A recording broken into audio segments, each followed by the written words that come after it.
Bonjour à tous, merci d'être là. On va essayer de tenir les horaires. On en profite pour remercier aussi les organisateurs parce que c'est un salon un peu de la reprise. Voilà, donc remercier Mathieu, Alain Bosetti. Et puis c'est super aussi d'organiser un salon où vous puissiez vous rencontrer, échanger. On va essayer évidemment de faire quelque chose d'assez interactif. Et on va s'y tenir, voilà, parce qu'on tient beaucoup à ça. Donc je vais arrêter de parler. On va se présenter ou qu'est-ce qu'on fait là? On passe à la slide 2. Il a l'habitude, Mickaël a plus l'habitude que moi de ça. Bah, en fait, ça c'est nous. Je pense que vous avez reconnu, on n'a pas trop changé depuis qu'on a pris les photos. Je pense qu'on va faire un mini tour de table. Désolé, on va vous passer, on n'aura pas le temps de vous tendre le micro pour présenter chacun, on n'a pas le temps. Moi je m'appelle Mickaël Vigreux, je travaille pour une association qui s'appelle l'AFNIC, c'est l'association française pour le nommage internet en coopération. Ce qu'il faut retenir, c'est que l'AFNIC gère les noms de domaines en .fr. Donc à chaque fois que vous allez sur internet, que vous utilisez un site en .fr, un mail en .fr, vous me faites travailler. Donc vous contribuez à mon salaire tout simplement. Et voilà. Et c'est du service public. On est privé, on fait du service public. Et voilà. Et je vous présenterai autre chose ensuite. Et il y a un stand. On est au stand F12. Oui, donc moi je suis Sana Moussaïd, je suis expert comptable spécialisé en transformation numérique, donc je fais pas du tout de comptabilité par contre, mais je me sers de mon métier pour accompagner les entreprises dans leur transformation et d'apporter ce côté réglementaire lié justement à la digitalisation de la fonction, de l'administratif d'une entreprise. J'ai aussi participé à Connect ta boîte, l'émission qu'on va vous présenter dans quelques instants avec l'initiative de France Num et de la DGE. Je suis aussi commissaire aux comptes et j'ai une autre casquette, c'est que je fais pas mal de conseils dans tout ce qui est Web3 et Bitcoin, si vous connaissez. Voilà, cybersécurité. Et merci, c'est lui qui me rappelle tout ce que je fais. Voilà. Donc, voilà, surtout. Donc, je suis plutôt portée par l'innovation. Et on va dérouler la première diapo. On va le présenter parce que c'est notre star, en fait, du jour.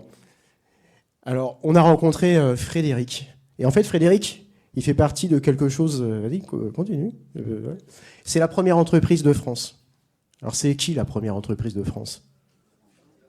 C'est les artisans. Il y en a combien? Félicitations.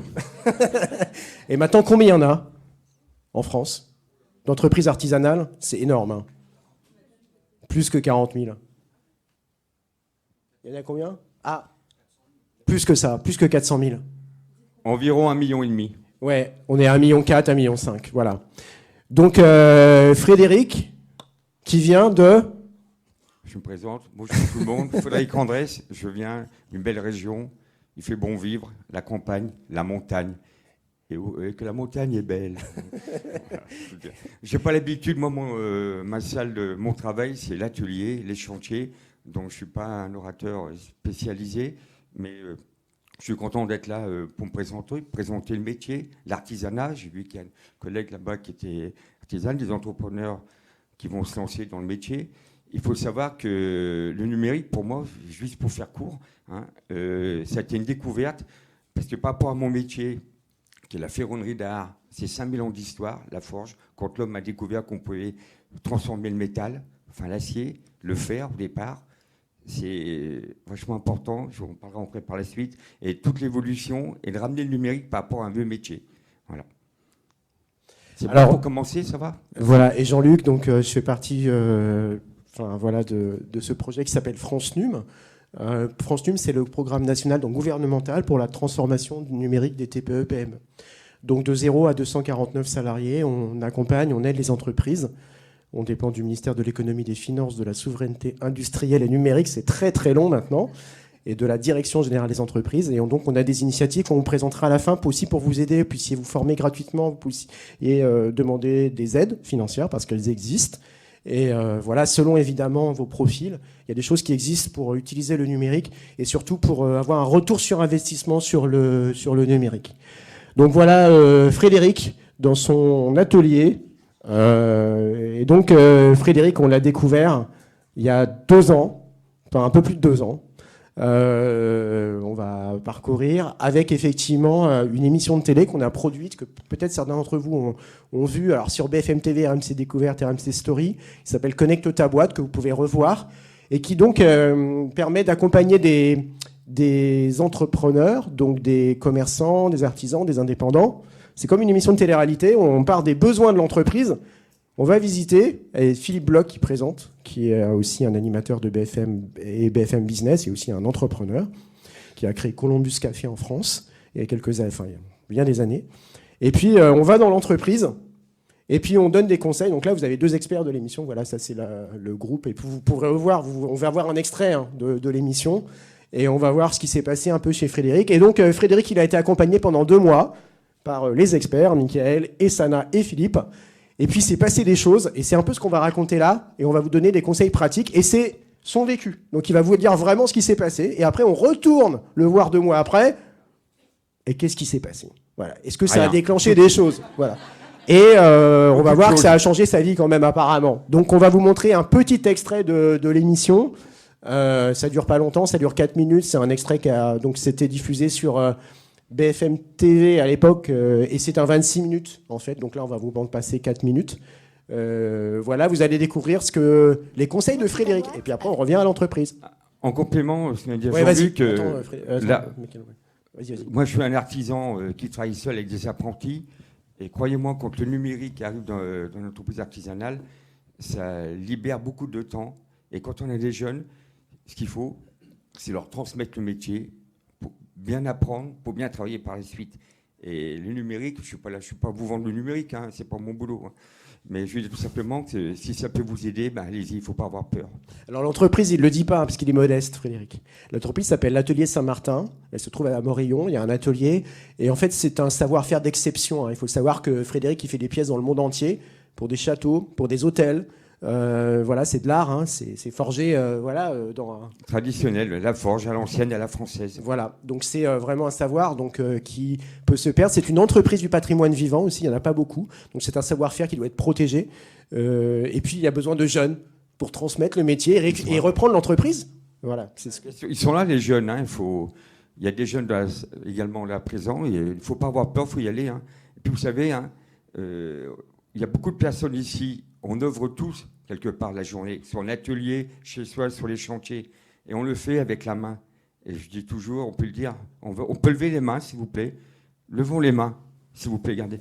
Même les mains sont intelligentes. On peut faire des choses. La preuve, regardez, il y en a pas tout. On recommence. Vous levez les mains, s'il vous plaît. Non, mais franchement, pour dire que la main, le geste, vous savez, quand vous transformez la matière, je ne sais pas ce que vous faites, mais souvent, quand on dit bonjour, on donne la main. Maintenant, on a peur parce que, hop. Mais sur chaque chose qu'on touche, le regard et la main, quand vous transformez la matière, vous mettez la ferronnerie, on met toujours la main sur une main courante pour voir s'il n'y a pas de défaut, si elle est vraiment en harmonie avec le support, c'est peut-être un escalier. Et croyez-moi, quand j'ai même la main, nos mains, vos mains sont intelligentes, c'est important. N'ayez pas peur, les jeunes arrivent à ces métiers. Et aussi, ce que disait Frédéric hier soir quand on a préparé, c'est que en fait, on se parle aussi, il y a des corps de métier, c'est des gens qui travaillent de plusieurs nationalités différentes. Là, tu travailles sur un atelier avec des Espagnols, vous parlez avec les mains, hein, parce que vous ne connaissez pas forcément les langues. Hein, voilà. C'est-à-dire, moi, français, ça va. Ils travaillent pour des rois, ils travaillent pour des familles royales en ce moment. Donc, on ne peut pas dire qui, mais... Par le métier, on peut se comprendre. Les hommes de métier, les hommes et les femmes de métier, par leur savoir, ils arrivent à se comprendre. On lit un plan, on voit une technique, on arrive à se comprendre par rapport à ça. Donc, on arrive à gagner du temps aussi avec les mains. Et on va voir donc l'épisode. Connecte ta boîte avec France Num. France Num accompagne les petites et moyennes entreprises dans leur transformation numérique. Votre programme avec le .fr, l'extension Internet de confiance pour les sites des entreprises et des particuliers.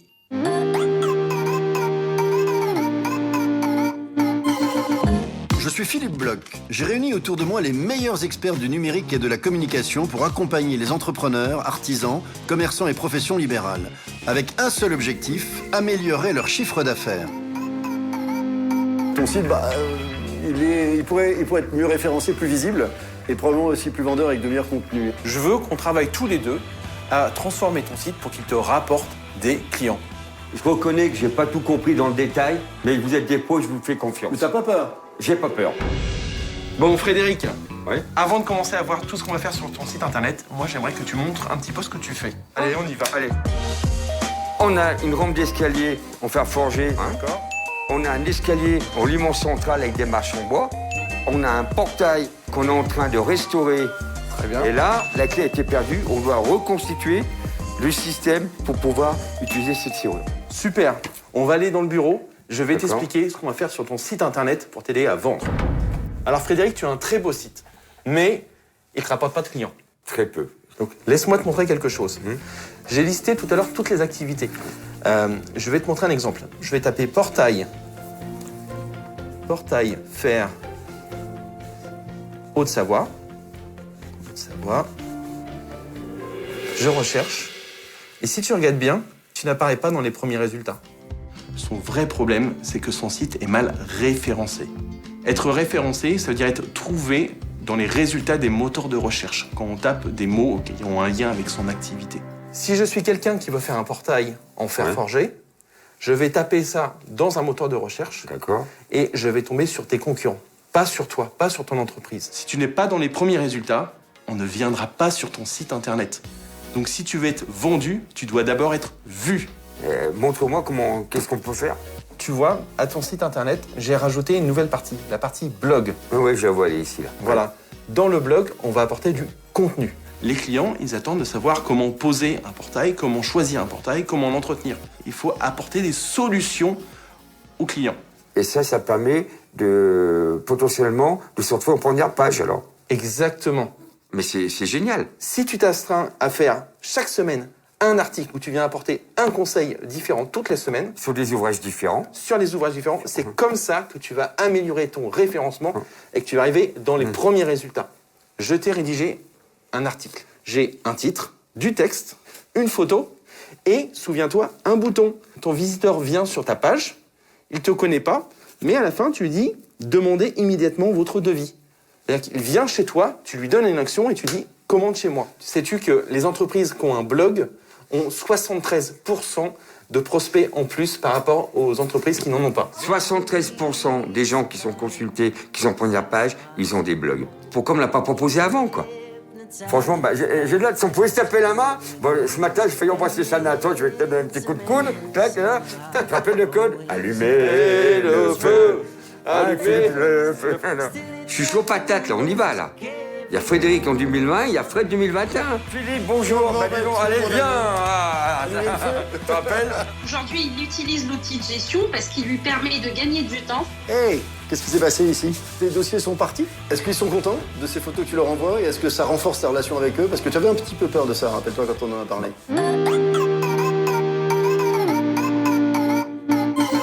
C'était Connecte ta boîte avec France Num. France Num accompagne les petites et moyennes entreprises dans leur transformation numérique.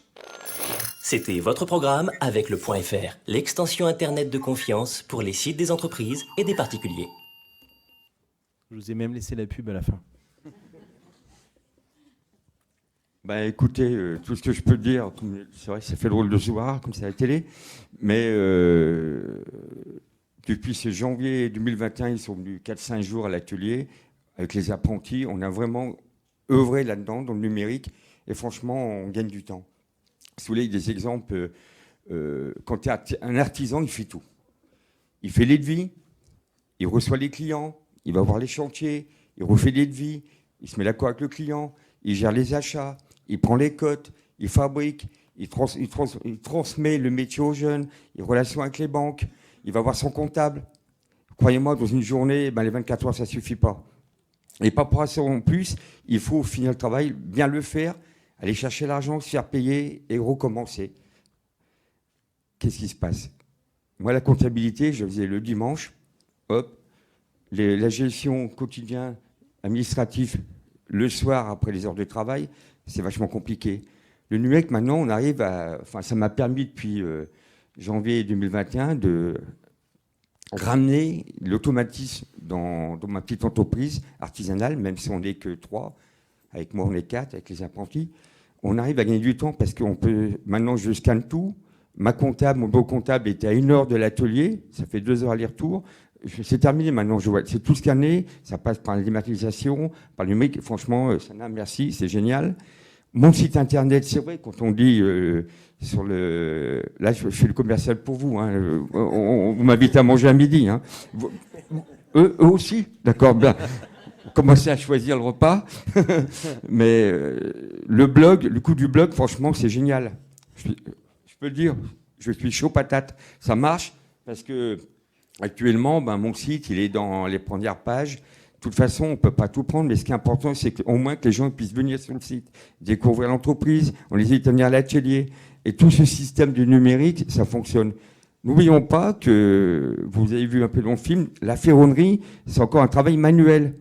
Moi, j'ai des copains qui ont charpentier, ils ont des K2, on met le morceau de bois dans la machine et, disons, les pièces, les arrêtiers, les poutres, les pannes, les chevrons, toutes sont usinées, tandis que la ferronnerie, nous, c'est encore un travail manuel. On trace, on les épure, on forge à la traditionnelle. Il n'y a pas de numérique pour ce métier-là. Regardez, ici à Paris, je suis passé encore hier, Notre-Dame, on est en train de la restaurer.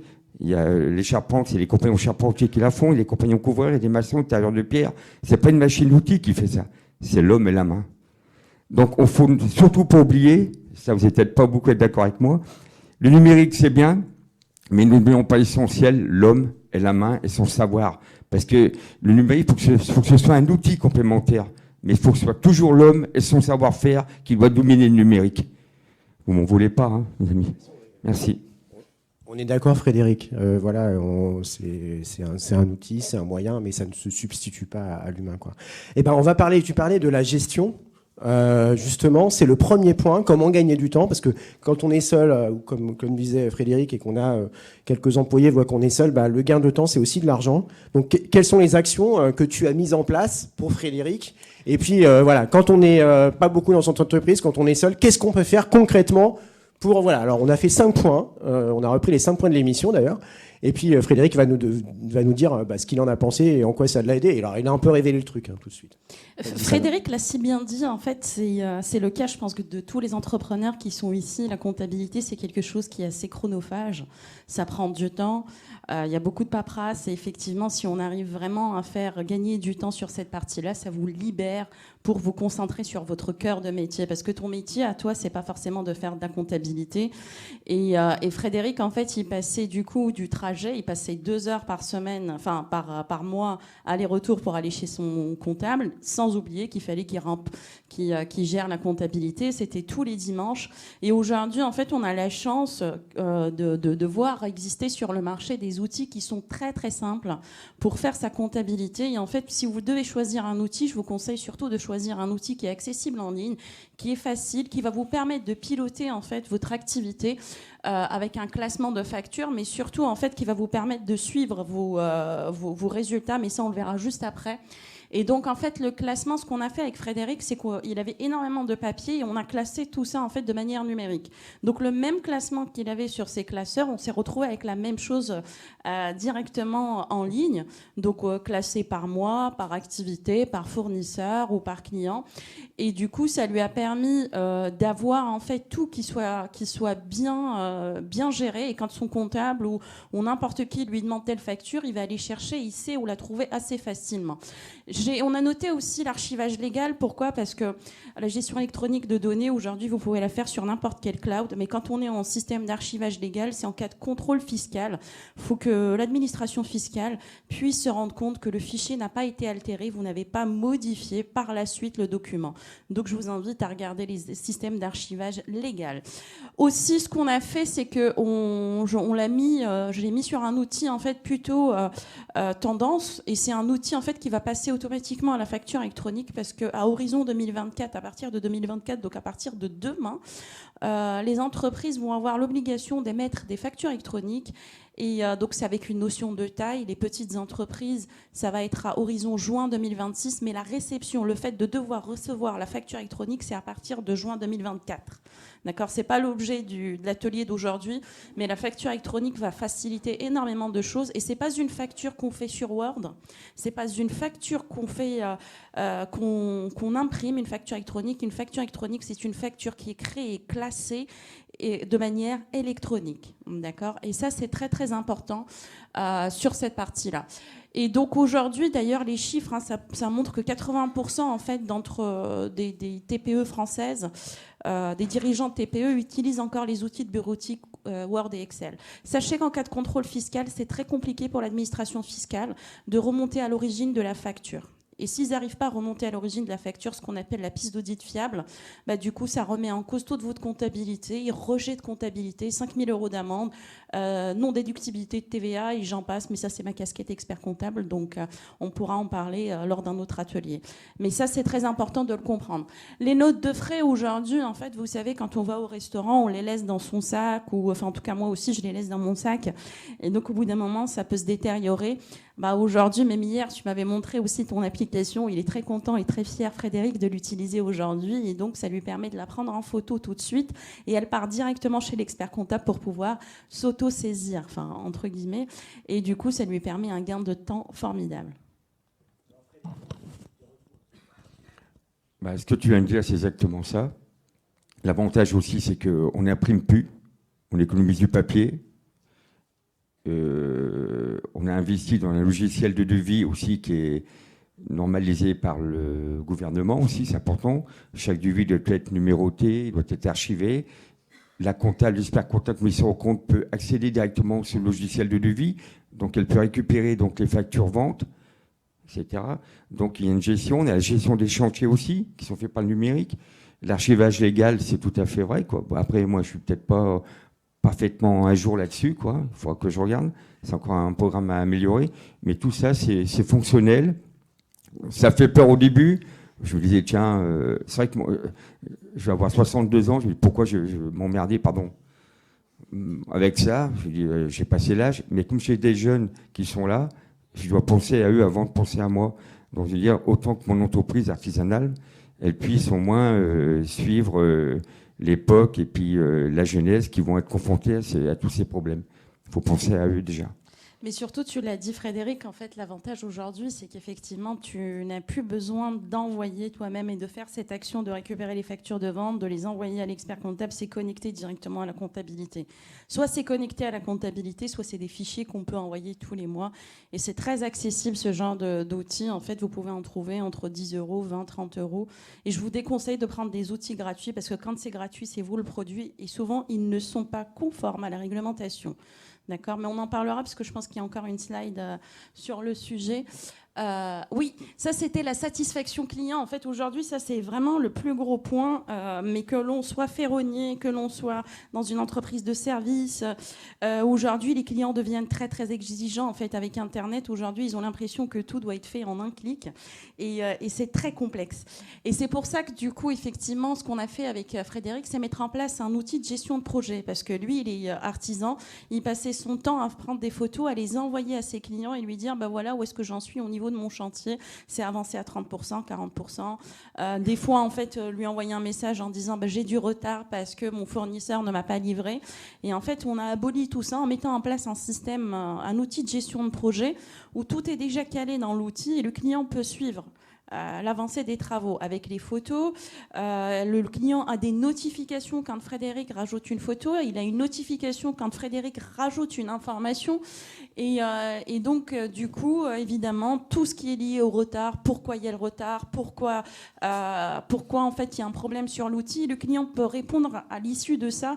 Et de toute façon, ça n'enlève pas du tout la relation humaine parce qu'après, vous échangez au téléphone pour mieux comprendre un peu les enjeux.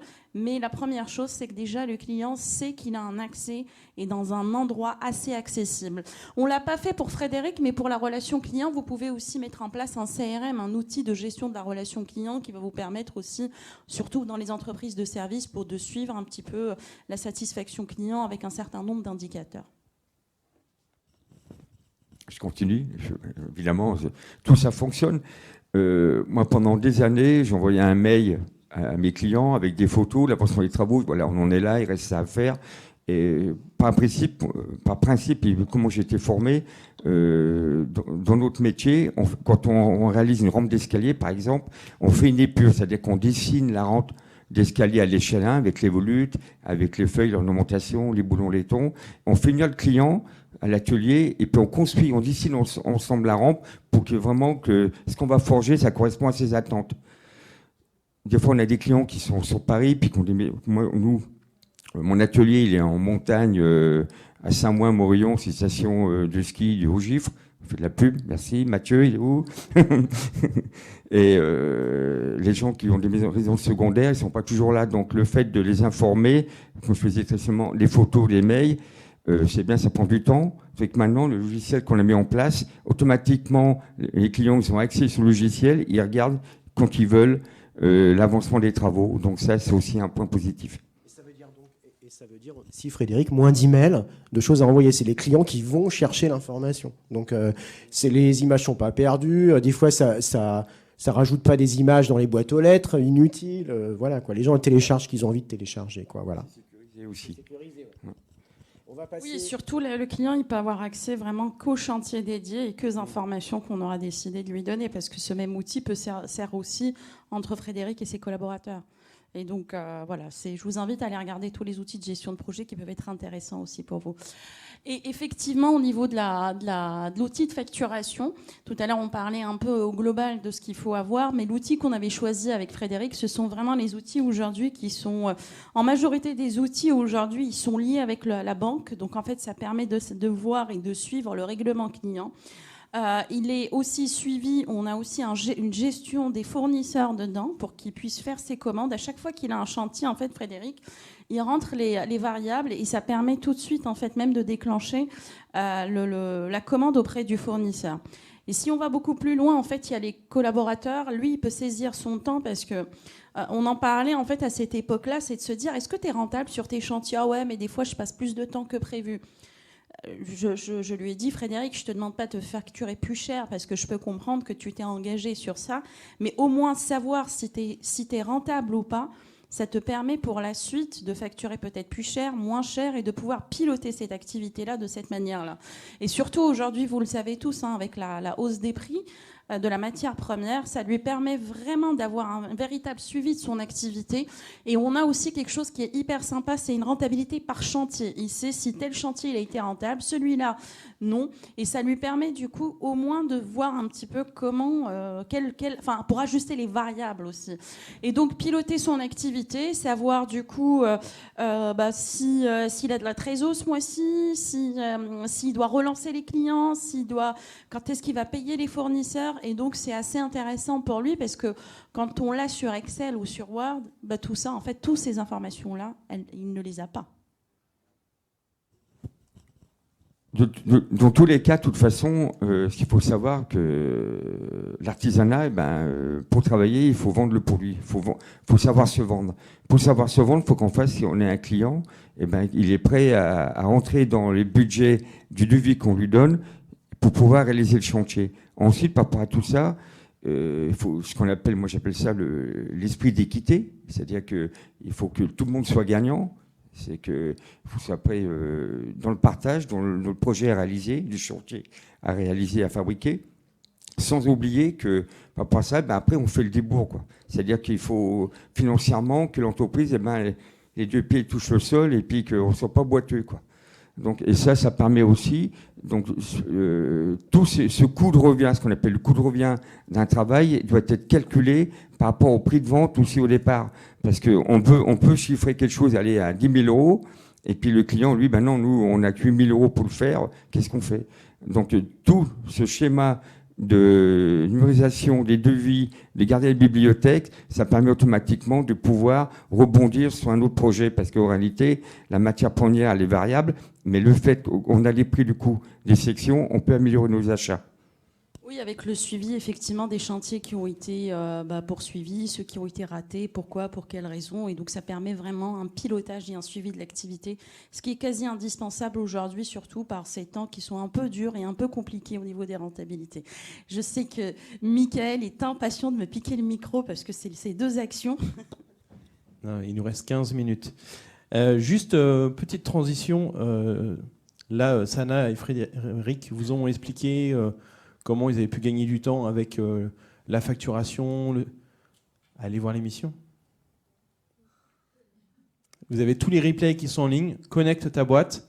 Il y a plusieurs liens. Soit vous allez sur connectetaboîte.fr, soit vous les retrouvez sur le replay de BFM, voilà, ou sur francenum.gouv.fr. Vous pouvez retrouver également tous les replays. Donc tout ce qu'on vous raconte là, c'est ce qu'on a mis en place et ce qu'on explique dans l'émission télé. Donc allez voir l'émission, c'est l'émission de Frédéric, donc épisode 2 de la saison 1. Est-ce qu'il y a des gens dans la salle qui ont un site internet ? Ok.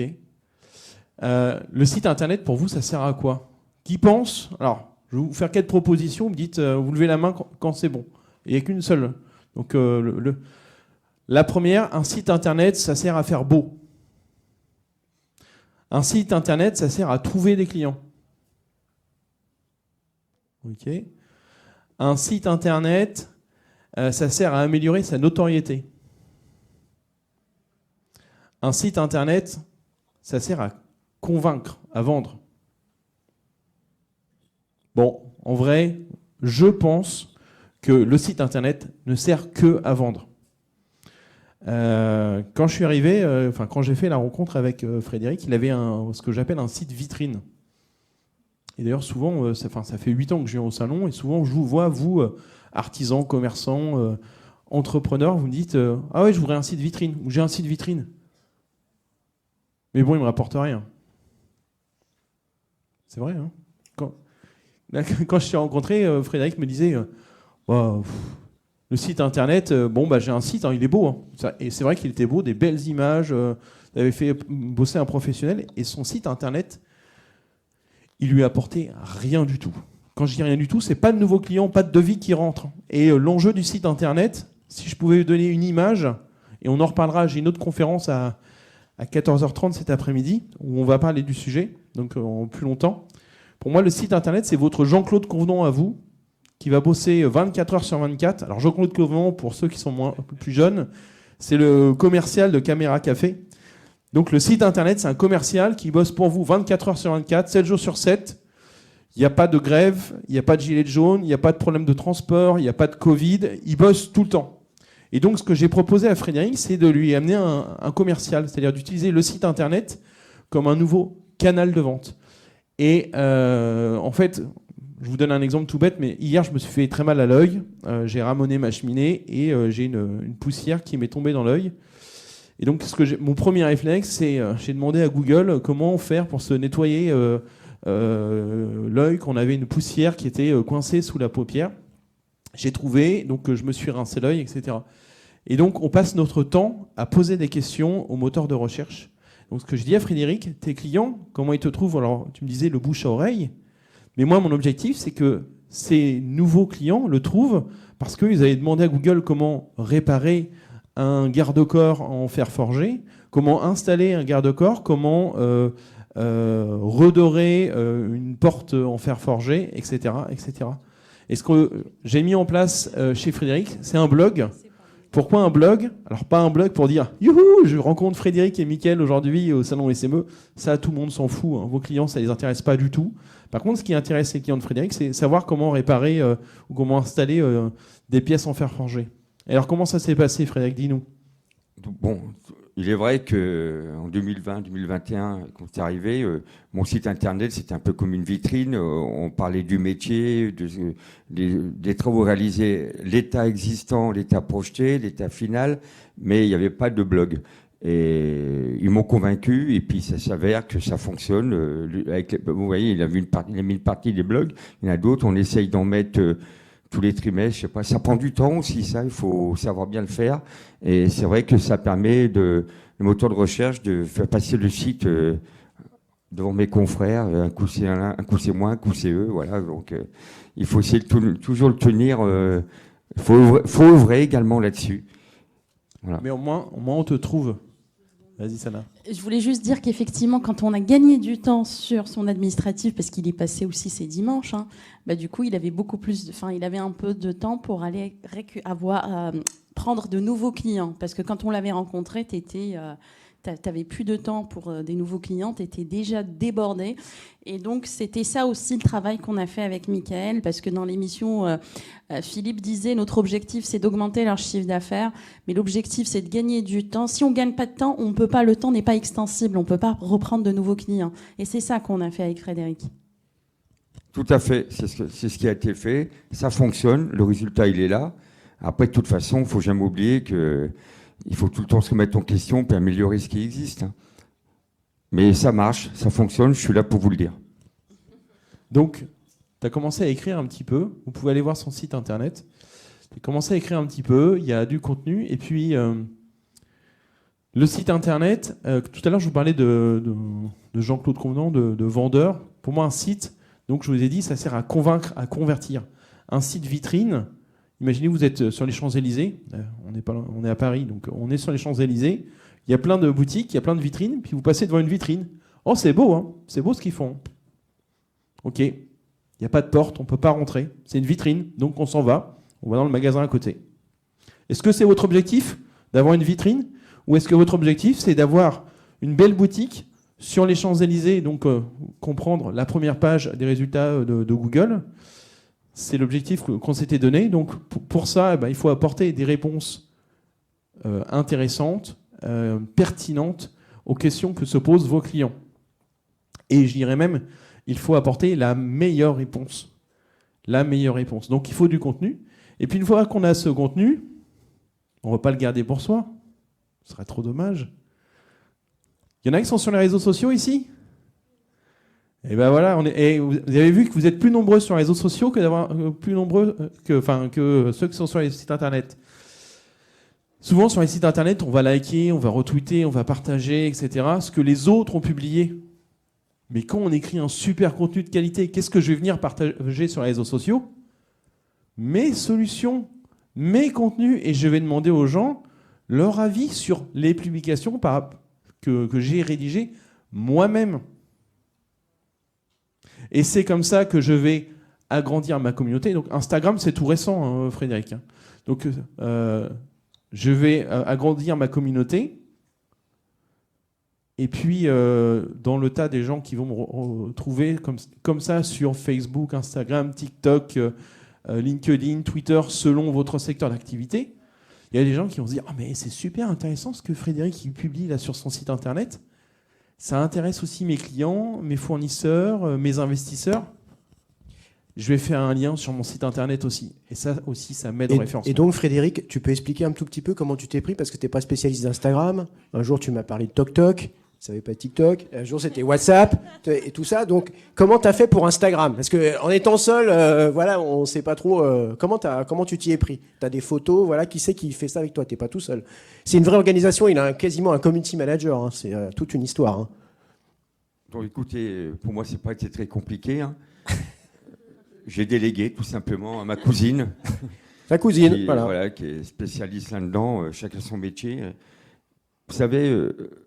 Moi, mon rôle, surtout, c'est de transmettre le métier que j'ai reçu des aînés à mes jeunes. Si je passe, et croyez-moi, quand on a des apprentis, c'est toute la journée à côté d'eux. Si vous voulez qu'ils apprennent. Donc, on ne peut pas être sur Instagram, sur le site internet, trucs comme ça, et puis tout faire autrement. On passe à côté des choses qui sont essentielles. C'est savoir bien travailler pour pouvoir gagner sa vie honnêtement, sans avoir besoin des aides de l'État. Un être humain, il doit gagner sa vie en travaillant, pas avec des aides de l'État. Pour ça, il faut apprendre. Je dis ce que je pense. Ça, c'était pas prévu, ça. Bon, c'est pas... J'ai pas donné de consigne. Hein. C'est bien, voilà. par contre, c'est bien. Voilà. Tu le replaceras. Voilà, tu m'en veux pas, je vous l'ai dit, maintenant, c'est fait, j'assume. Mais pour dire que quand on passe du temps, parce que ça prend du temps, puis apparemment, on m'a expliqué à Saint-Gramme, il faut pratiquement tous les 3 jours, il faut faire quelque chose dessus. Je sais pas, vous allez me dire si c'est vrai. Alors ça, j'ai délégué, on prend les photos, je donne les directives, les fiches techniques de ce qu'on fait. Ça, c'est une dernière photo d'une rampe d'escalier qui fait 45 mètres de long. Je viens pour vous expliquer la technique de ce travail. C'est une rampe d'escalier en carré de 20 par 20, avec des rosaces en or, des boulons en or, des ornementations en or, des feuilles d'or. Et toutes les rampes d'escalier, les marches, tout ce qu'en béton, c'est recouvert de marbre. L'entreprise qui fait le marbre, c'est une entreprise espagnole. Le maçon, c'était des Italiens. Et tout ça, on doit travailler ensemble pour que ça fonctionne. On va... Exactement. On voit, tout à fait. On voit l'ouvrage qui est en cours de réalisation, là, on fait la pause définitive. Et Instagram, mais par rapport à ça, on a eu des retombées, uniquement des gens qui ont consulté sur un autre projet qu'on va avoir. Peut-être que si on n'avait pas fait Instagram, on l'aurait peut-être pas eu. Mais voilà, quoi. Donc on se dit, il faut encore communiquer là-dessus. Et c'est juste pour dire, on ne voulait pas quand je dis que il faut travailler pour vivre de son travail. Je ne dis pas je suis contre les aides de l'État, pas du tout. Je dis tout simplement que si les gens ils vont apprendre à avoir un bon métier, qu'ils puissent s'épanouir et vivre de leur travail, c'est merveilleux, c'est ça que je voulais dire. Et ce qu'on peut rajouter, Frédéric, c'est que ça permet aussi de mettre en avant le travail des apprentis, parce qu'il a des apprentis qui sont meilleurs ouvriers de France, qui sont des gens, voilà, et ça met aussi leur nom est une marque, devient une marque. Ce sont des gens qui sont qui ont un savoir-faire. Et là, on les voit nommés. On voit Camille, on voit Alexis, qui sont tes apprentis. Et ça met aussi en avant leur travail. Et puis eux participent aussi parce qu'ils connaissent ces réseaux sociaux. Donc ils ont les codes. Michael ? Oui. Le dernier point. Ouais, le dernier point. Le dernier point, c'est très rapidement. Quand j'écris des articles de blog, vous avez vu dans l'extrait qu'on vous a présenté tout à l'heure, il y avait un bouton « Demander le devis ». C'est un peu ça, en fait, la porte du magasin. C'est-à-dire que si mon article « Comment me retirer la poussière dans l'œil » est bien référencé, ou « Comment réparer mon garde-corps en fer forgé », Google va référencer cette page.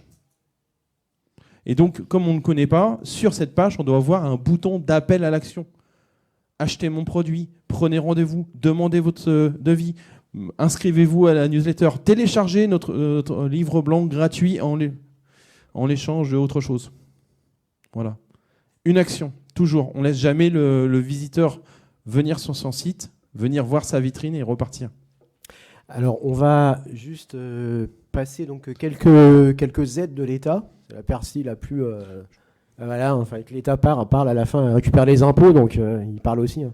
Donc voilà ce que permet France Num, des choses très concrètes. Donc je vous invite à aller sur le site. Sur le site, en fait, je vous ai mis quelques sélections. Il y a des témoignages. Vous pouvez retrouver les épisodes de Frédéric notamment. Et vous avez aussi, vous pouvez être mis en contact avec des conseillers qu'on appelle activateurs France Num, qui vous permettent d'avoir un premier rendez-vous gratuit en fait sur votre territoire. Il y en a dans toute la France, il y en a 1300. Ça vous permet aussi de trouver de l'aide, des conseils. On est l'État, on est agnostique, c'est-à-dire qu'on ne fait pas de pub pour, là, même si on nomme les solutions, parce qu'on ne va pas les cacher. Frédéric, il utilise Instagram, on utilise Google, on ne va pas le cacher, mais on nomme pas les solutions, on n'est pas là à vendre des choses, donc des solutions. Donc de ce côté-là, on est, on dirait, agnostique. Il y a un moteur de recherche de financement et des guides pour se financer, c'est la rubrique aide financière. Il faut savoir que dans toutes les régions, les conseils régionaux ont des aides existantes qui sont mal connues, qui vous permettent en très peu, alors pour les artisans, pour les commerçants, parfois pour les créateurs d'entreprises, si vous voulez passer au numérique. On vous met aussi des articles, comment acheter un ordinateur moins cher. Il y a quand même des astuces. Par exemple, on ne sait pas qu'on peut mettre dans sa comptabilité en termes d'amortissement son ordinateur. Ça existe, quoi, et donc il faut le faire. Il y a des dispositifs qui existent et on est un peu perdu par rapport à ça. Donc allez voir le site en gros. Et il y a aussi, alors ça c'est la chose sur laquelle on voulait un petit peu insister, on a mis en place des formations gratuites, soit à distance, soit en présentiel, sur les thématiques qui correspondent à vos besoins. Donc Sana, c'est la partie de c'est le site qui a indiqué, le site sur lequel vous avez les flyers, là, les petits prospectus qui vont être distribués à la fin et que certains ont eu, qui permettent de travailler sur la visibilité, sur le marketing, c'est des formations gratuites en ligne à distance, c'est ça ? Par Sana et moi. Par Sana, voilà. Et là, c'est tous en ligne maintenant. Elles sont répertoriées sur le site de France Num, mais en fait, il y a des organismes qui le font, auxquels on a délégué de le faire, et c'est aussi à distance, et c'est aussi de l'entraide. Et c'est aussi sur nos sites respectifs. Voilà. Et donc là, pour Frédéric, pour Sana, tout ça concerne beaucoup la gestion, parce qu'il est un peu normal. Oui, c'est ça. Si vous voulez savoir, par exemple, comment transformer votre PME, justement en prenant en note tout ce que je vous ai dit tout à l'heure sur l'archivage légal, la facture électronique, je vais un peu plus loin.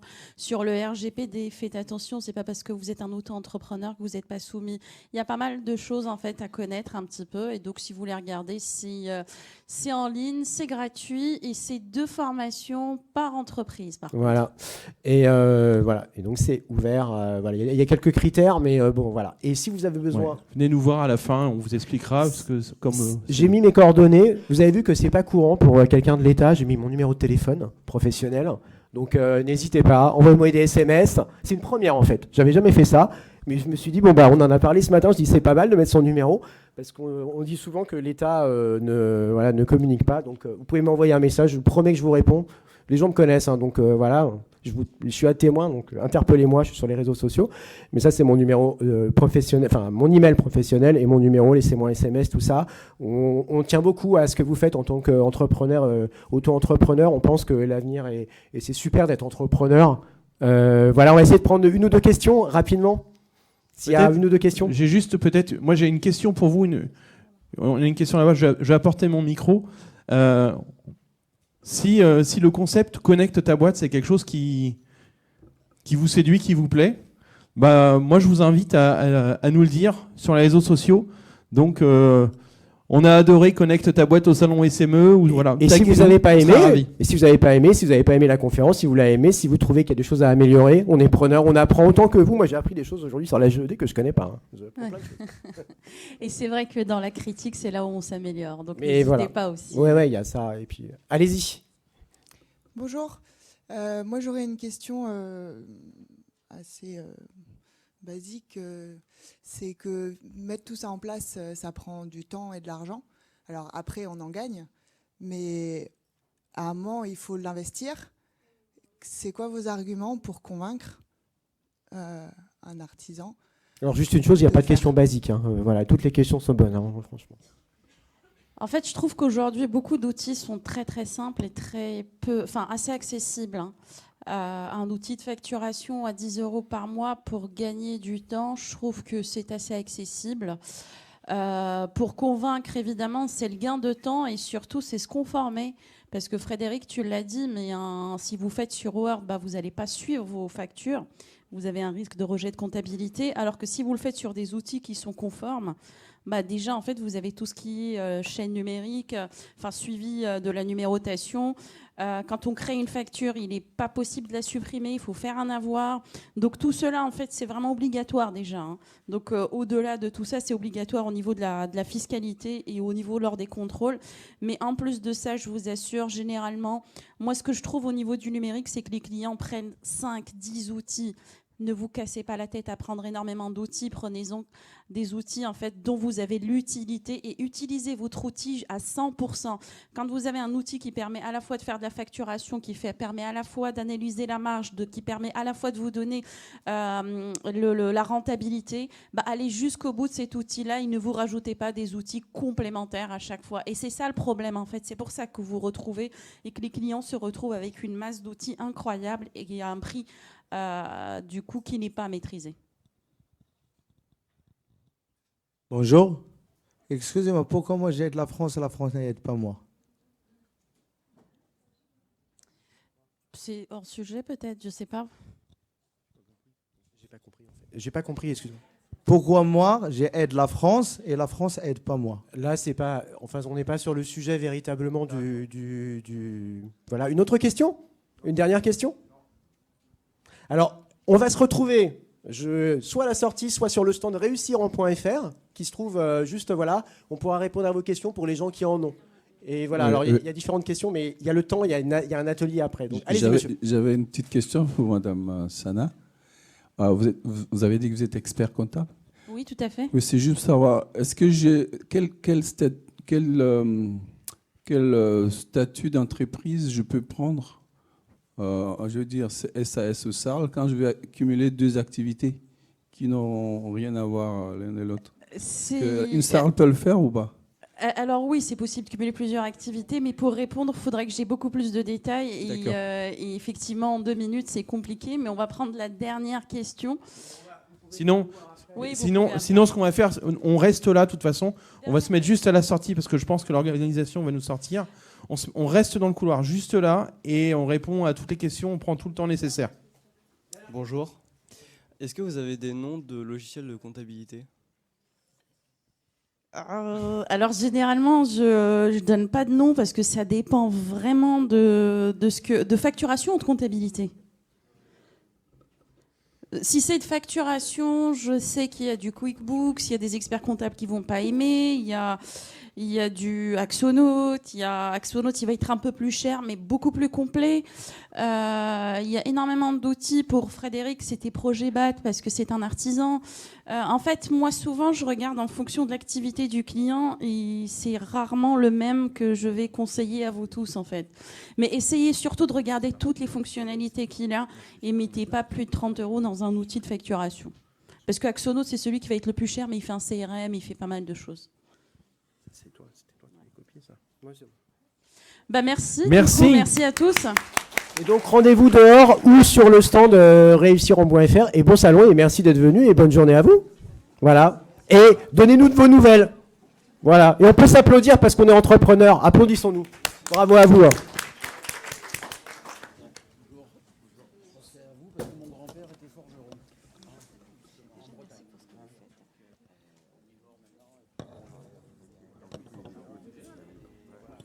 Ça me parlait.